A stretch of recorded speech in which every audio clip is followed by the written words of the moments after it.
You are surrounded by words. They arrive before you are ready. They demand a response. They pull at you like hands on your sleeve. Messages, opinions, arguments, explanations. You live among people who treat speech as proof of existence and noise as proof of importance. Yet notice something simple. The more a person speaks, the less they seem to hear. The more they explain, the less they seem to understand. And the more they insist on being seen, the more anxious they become about how they appear. Silence is not the absence of life. It is the absence of unnecessary movement. A mind that cannot be quiet is not free. It is being dragged. You already know this. You have felt it. You have said things you did not need to say. You have defended yourself when nothing was truly under attack. You have filled empty space because the quiet felt unbearable. You have offered opinions like coins, hoping to buy approval or safety. And afterward, when the moment passed, you wondered why you spoke at all. This is the tension that silence exposes. Not the silence of a room, but the silence inside you. The Stoic speaks less because the Stoic is not trying to win the world. The Stoic is trying to govern the self. And the first domain to govern is not the mouth. It is the judgment that pushes words out. Ask yourself what usually drives your speech. Is it reason or is it impulse? Is it clarity or is it fear? Is it service to what is right or is it hunger to be recognized? Most speech is not communication, it is discharge. A release of tension, a plea for control, a reflex to avoid discomfort. The Stoic notices this reflex the way a sailor notices shifting wind, not with shame and not with pride, with attention. Because attention is what separates the human from the animal. The animal reacts. The human can pause. And that pause is where freedom lives. Silence begins as a pause. Before the reply, before the comment, before the defense, before the explanation. A small space where you ask one question that changes the entire moment. What is within my control? You cannot control what others think of you. You cannot control whether they misunderstand. You cannot control whether your words will be used against you. You cannot control whether your kindness will be dismissed. But you can control your judgment. You can control your intention. You can control whether your speech is ruled by reason or by the need to soothe your ego. Silence is not passive. Silence is restraint, and restraint is strength. Consider how quickly people hand away their inner stability with words. Someone insults them, and the insult enters the mind like a spark. Immediately, the mouth becomes a weapon. The goal is not truth. The goal is relief. The goal is to push the discomfort back onto the other person. But discomfort is not an enemy outside you. It is an event inside you. It is a sensation, a tightness in the chest, heat in the face, a rush of thoughts. If you speak to escape that sensation, then your speech is not yours. It belongs to the sensation. This is slavery, not to the other person, but to your own unexamined reaction. The Stoic learns to sit with the sensation without obeying it, not because the Stoic is cold, because the Stoic is accurate. The insult is outside your control. Your judgment about it is within your control. Your response is within your control. And the most powerful response is often not a clever sentence. It is a quiet mind. When you speak less, you begin to see more clearly why you speak at all. You begin to hear the difference between necessary words and ornamental words.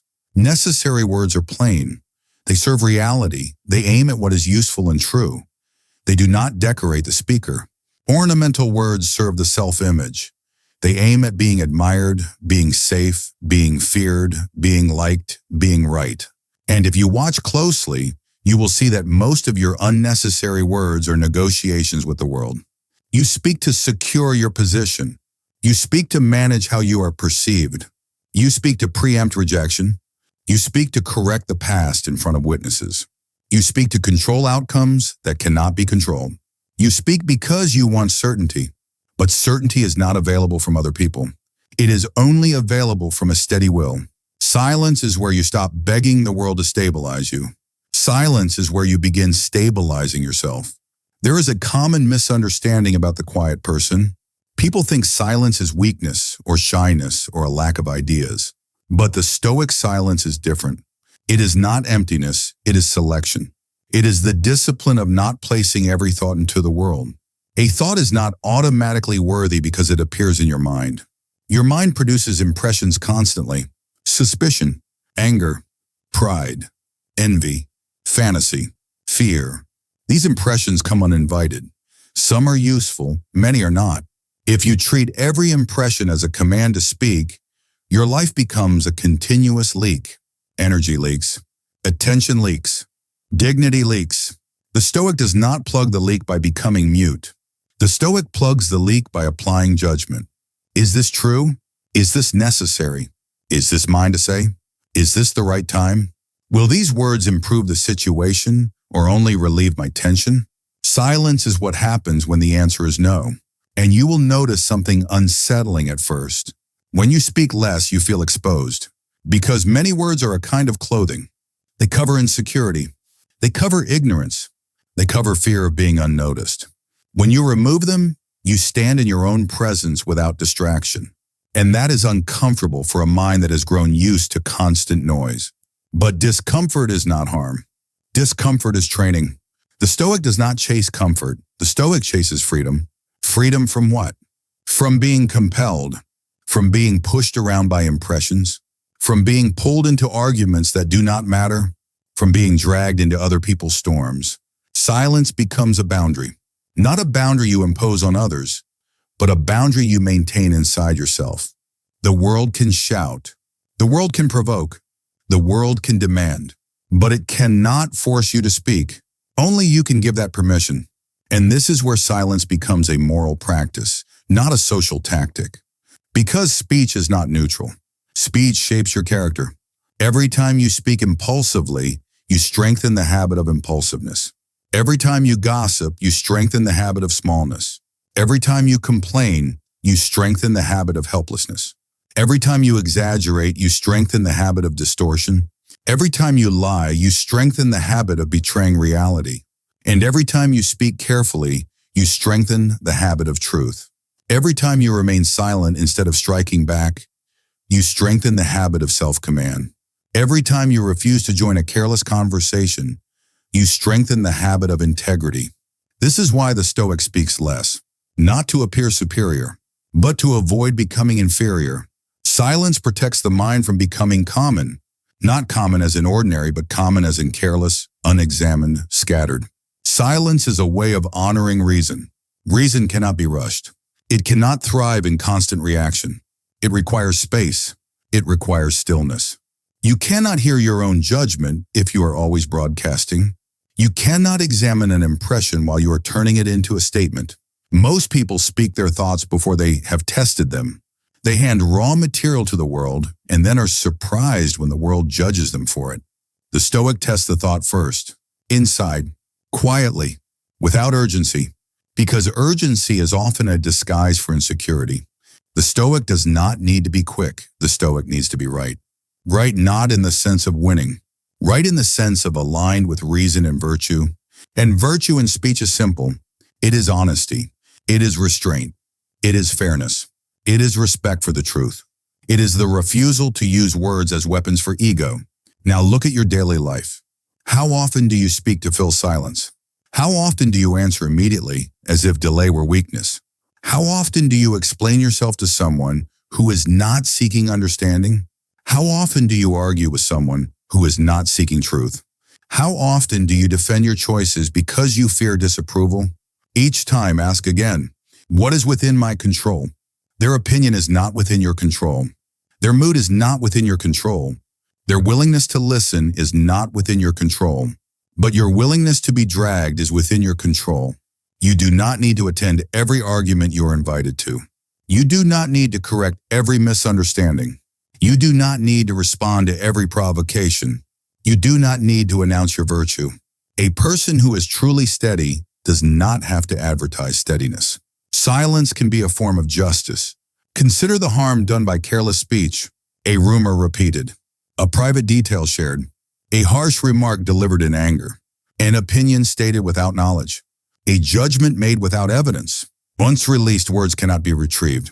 They travel, they multiply, they change people's perceptions, they shape relationships, they can ruin trust.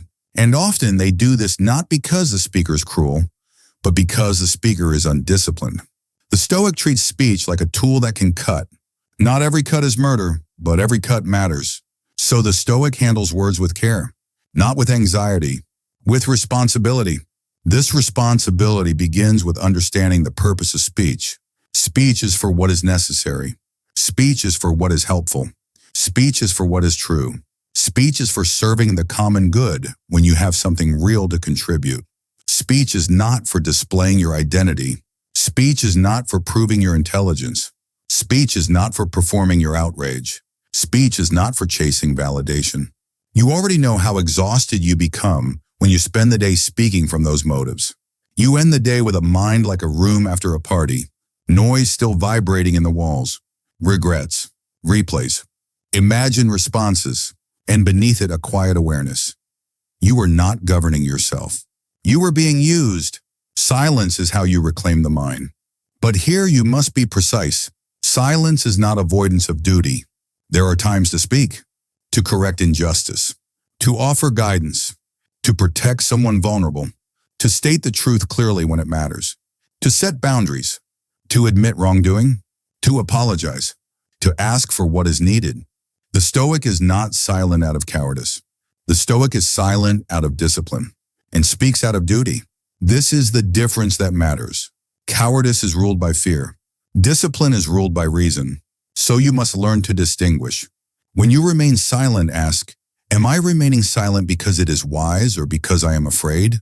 When you speak, ask, am I speaking because it is right or because I want relief? This is not a moral performance. It is an inner audit, done privately, repeatedly, because the mind does not become disciplined once. It becomes disciplined by practice. Now consider the modern environment. It is built to provoke speech. It rewards reaction. It turns attention into a currency and speech into a way of earning it. The more you comment, the more you exist in that system.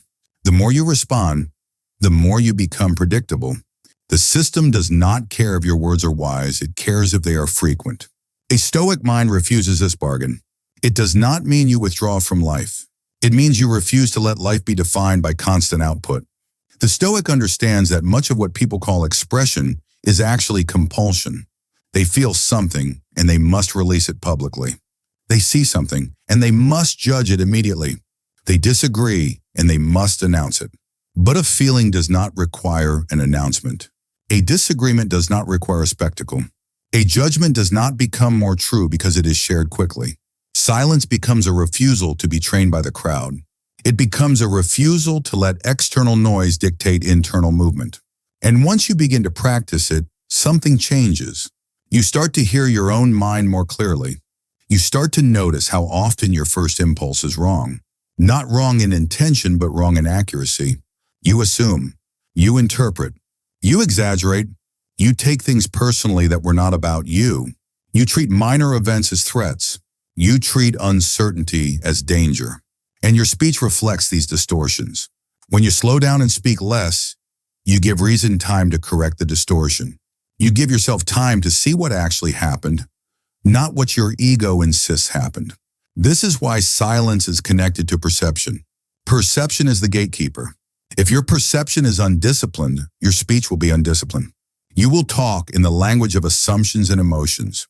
But if your perception is disciplined, your speech becomes sparse and clean, because you no longer need to narrate your fears. You no longer need to justify your pride. You no longer need to feed your resentment with words. You no longer need to decorate your life to make it seem secure. You accept what is, and you act where action is yours.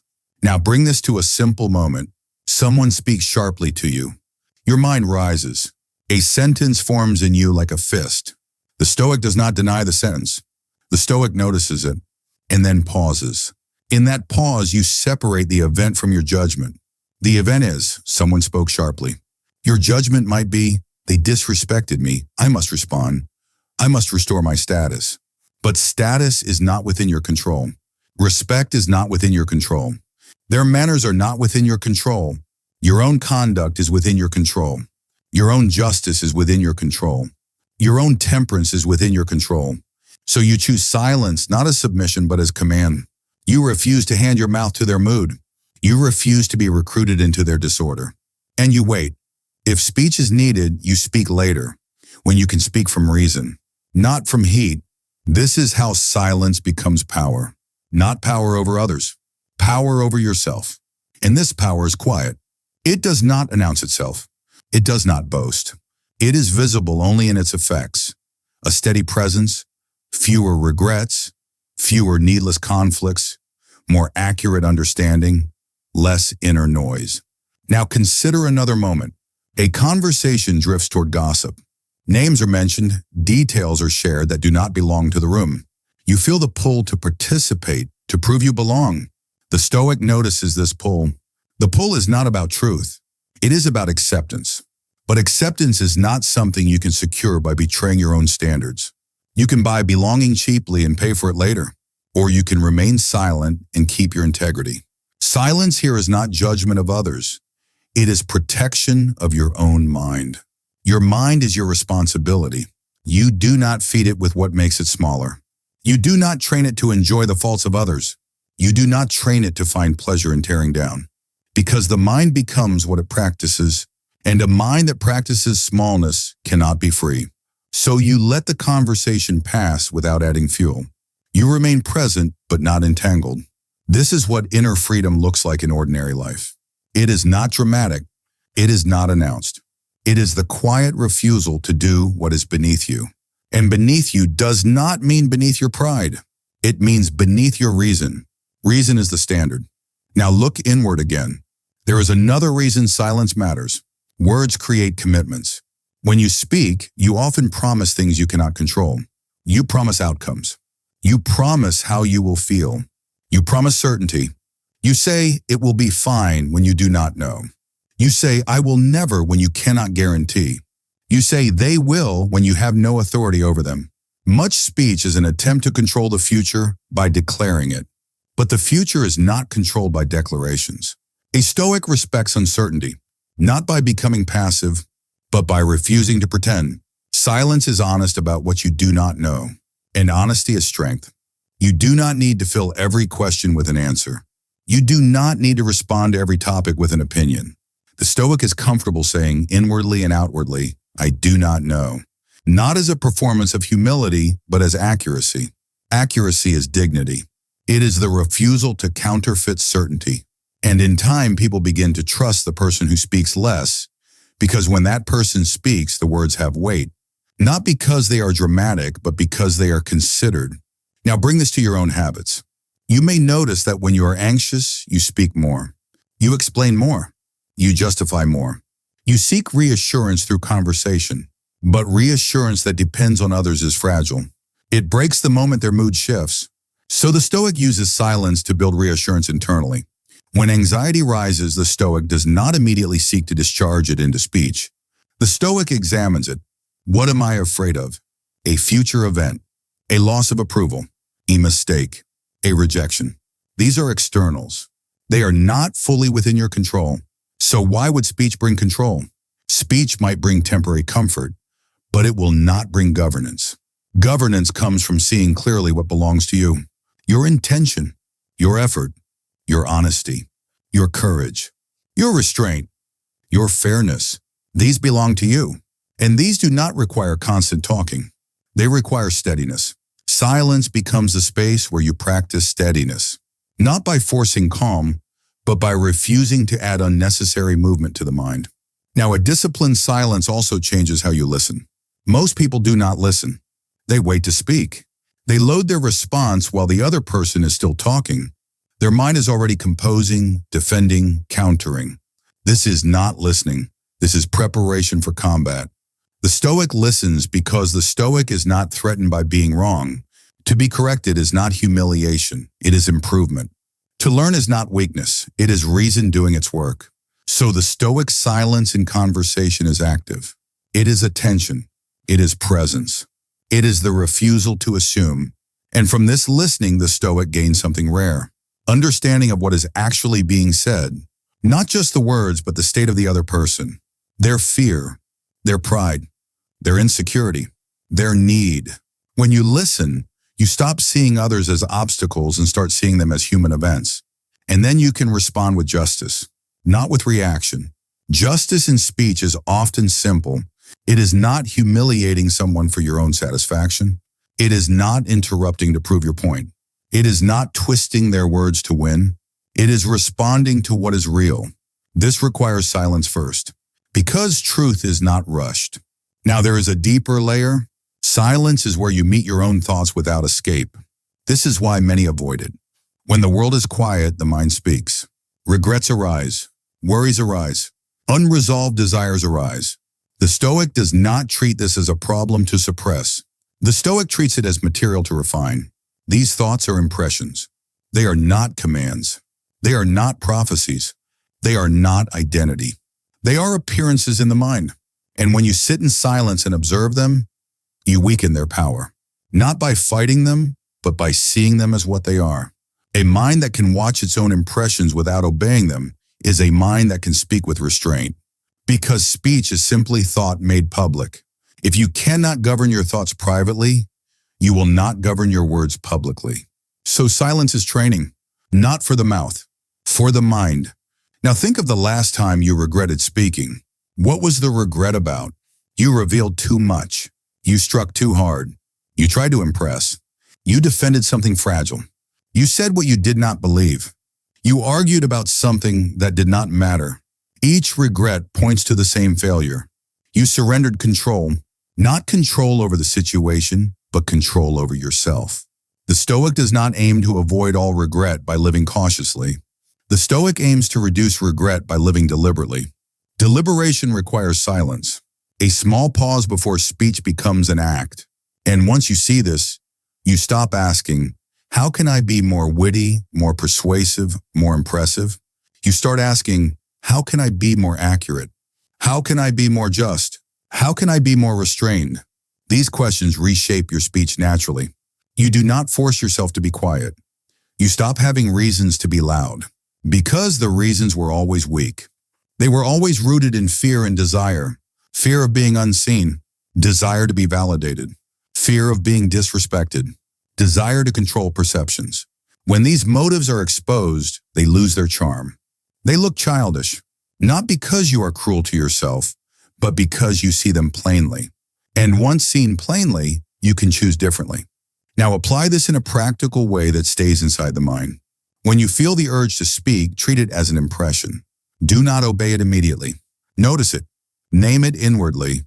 Urgency, defensiveness, pride, anxiety, need for approval. Then ask, what is within my control right now? Within your control is the choice to delay. Within your control is the choice to say less. Within your control is the choice to speak only what serves reason. You can let the moment breathe. You can let silence exist without treating it as a failure. Silence is not a mistake.